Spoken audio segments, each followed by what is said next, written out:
Have you ever wondered why some people seem to move through life with a quiet power, while others feel like they're drifting, waiting, begging for change? The difference isn't luck. It isn't fate. It's a secret that's hidden in plain sight. Something sacred, something holy, disguised as ordinary. It's your imagination. Not the kind of imagination they talk about in childhood stories. Not daydreams or fantasy worlds. This is the kind of imagination that creates reality, subtle but absolute. It doesn't wait for permission. It doesn't ask for proof. It simply creates through you. And the moment you realize that, everything changes. Suddenly the gap between who you are and who you long to be isn't a wall, it's a door, and that door opens inward. The world has taught you to seek outside of yourself, to believe that power comes from effort, approval, or chance. But all along, the real power has been within, not metaphorically, literally. Your imagination is not a passive tool.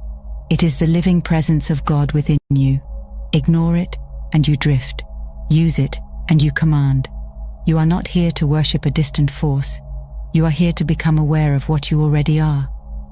Ask most people to describe God, and they'll point upward, outward, or to a book, a statue, a sky. The world has projected its deepest power onto something distant and separate, an invisible judge, a cosmic parent, a divine being hidden behind the stars. But the real God has no image, no face carved in stone. The real God is closer than breath, hiding in plain sight, speaking in silence, moving in every thought you dare to believe. And that God, the only God that creates, is your imagination. You may resist that idea at first. It sounds too simple, too internal, too human. But that's the point. The greatest truths are never hidden behind ceremony or hierarchy. They're buried inside you. And your imagination is the living evidence. It creates not with thunder or fire, but with quiet certainty. It doesn't judge whether a thought is good or bad. It simply brings it to life. It gives form to your assumptions, your inner speech, your silent beliefs.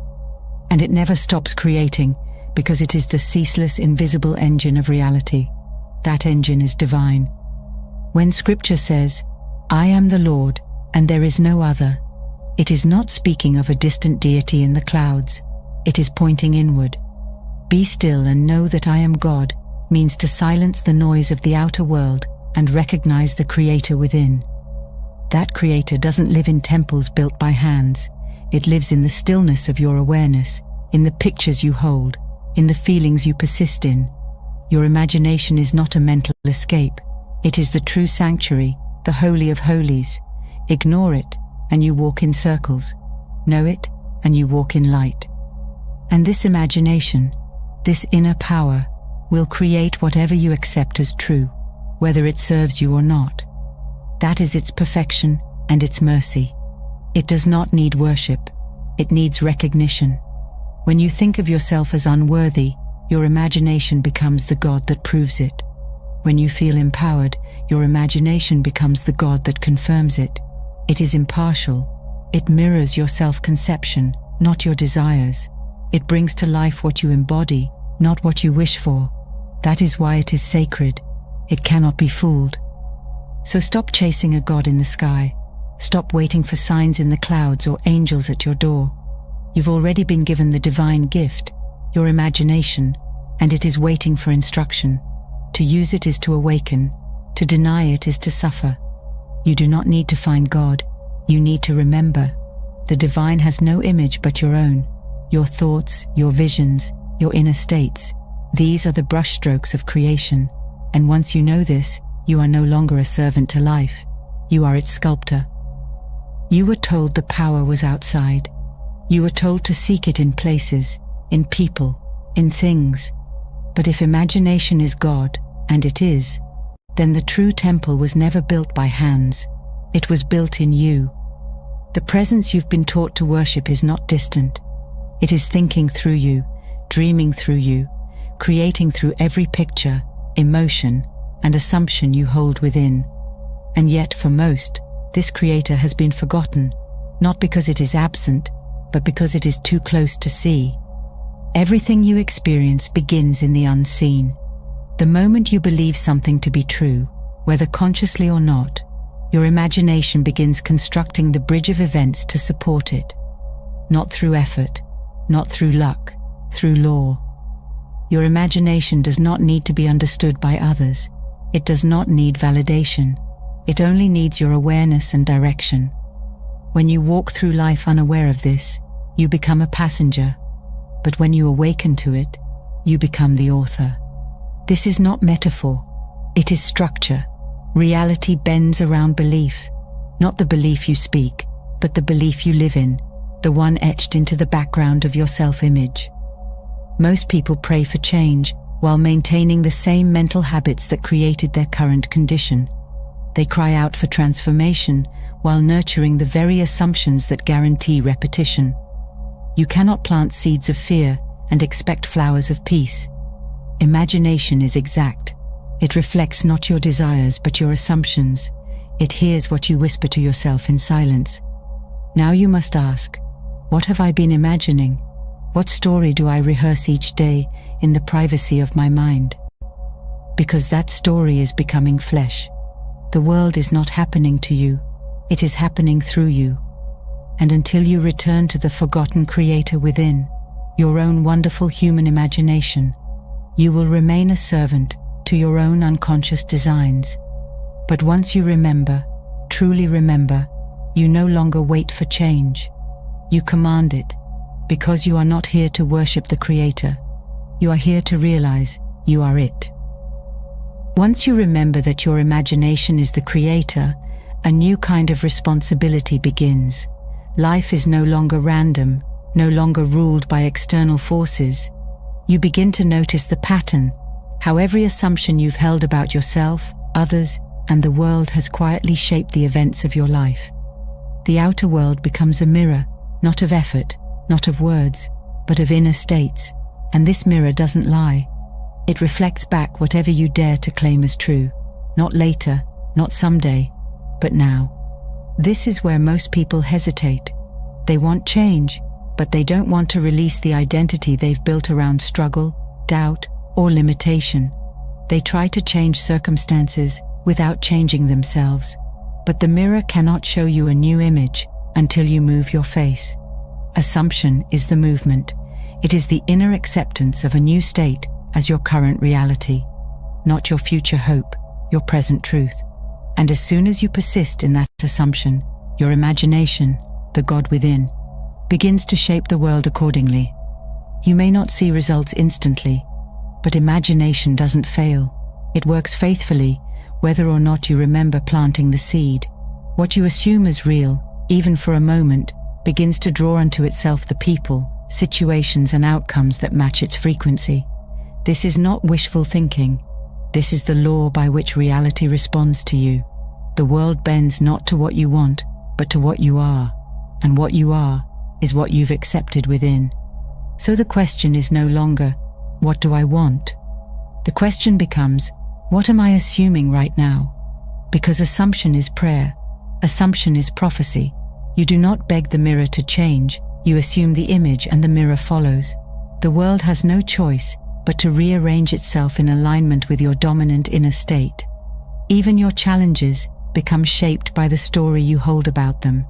Nothing escapes the law of assumption, because nothing escapes the power of imagination. You hold this mirror in your hands every moment of your life. If you use it unconsciously, it reflects confusion. If you use it deliberately, it reflects mastery. So begin now, not later, to watch the inner narrative you repeat. Speak from the state you desire.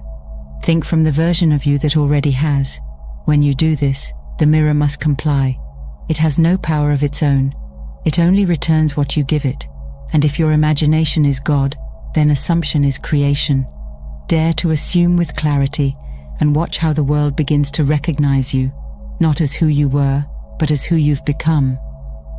If assumption is the seed of reality, then hunger is the soil. Desire is not weakness, it is a divine signal, a call from the deeper self to expand, to express more fully. But here's the truth most overlook. Your hunger is not meant to torment you. It's meant to guide you.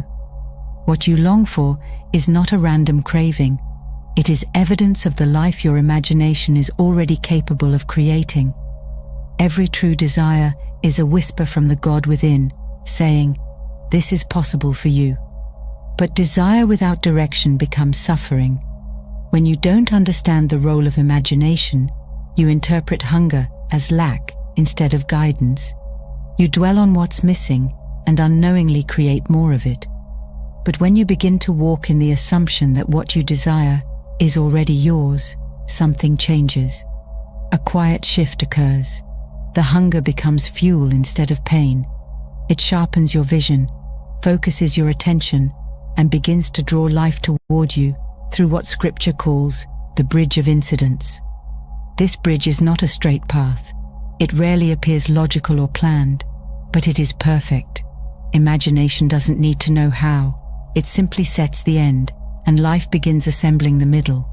Events, people, coincidences, all begin to arrange themselves in alignment with the vision you've claimed. But most people abandon the process too soon.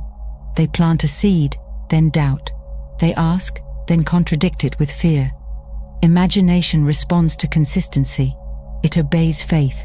It brings to life whatever you persist in, not what you occasionally touch.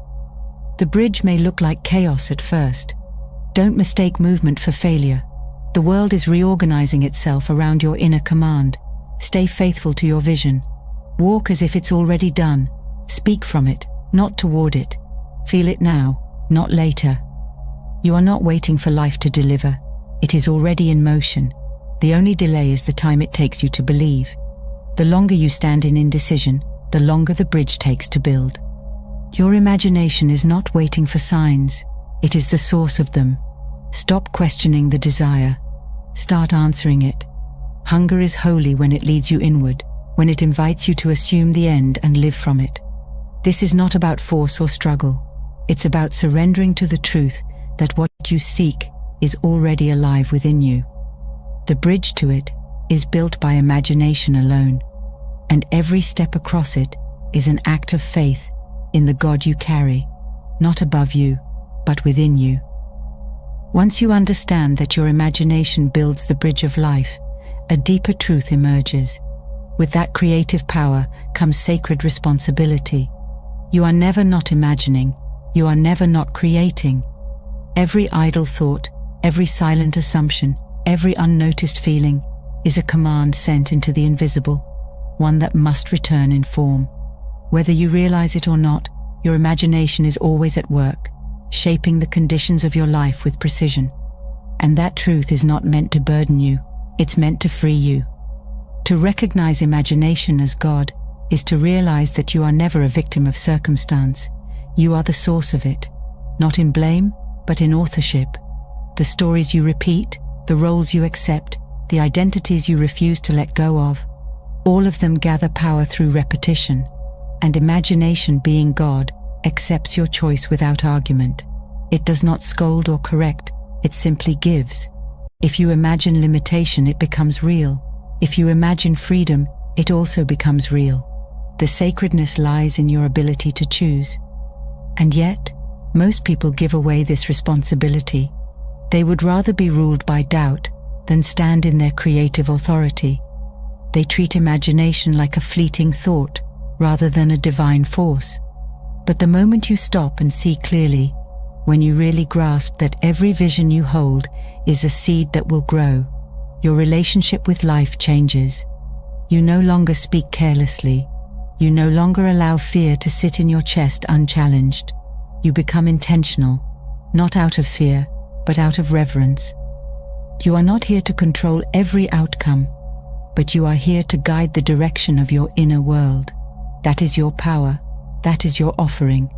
To honor imagination is to honor God, and to ignore it is to deny your very purpose for being. You were not made to drift. You were made to shape, to form, to speak into the silence and watch it echo. And when you truly embrace this, you stop asking, "Why isn't it happening?" And you start asking, "What am I creating now?" In conclusion, you were never powerless. You were simply unaware. Your imagination has always been God in disguise, quietly waiting for you to see, to feel, to know. Not as an idea, but as reality. You are the dreamer, and the moment you awaken, the dream changes. So use it. Use it boldly, faithfully, deliberately. Or stay powerless, not because life holds you back, but because you never claimed the throne within. Your imagination is God. Use it, or drift through a life shaped by unconscious thought. But once you know, there are no excuses, only creation.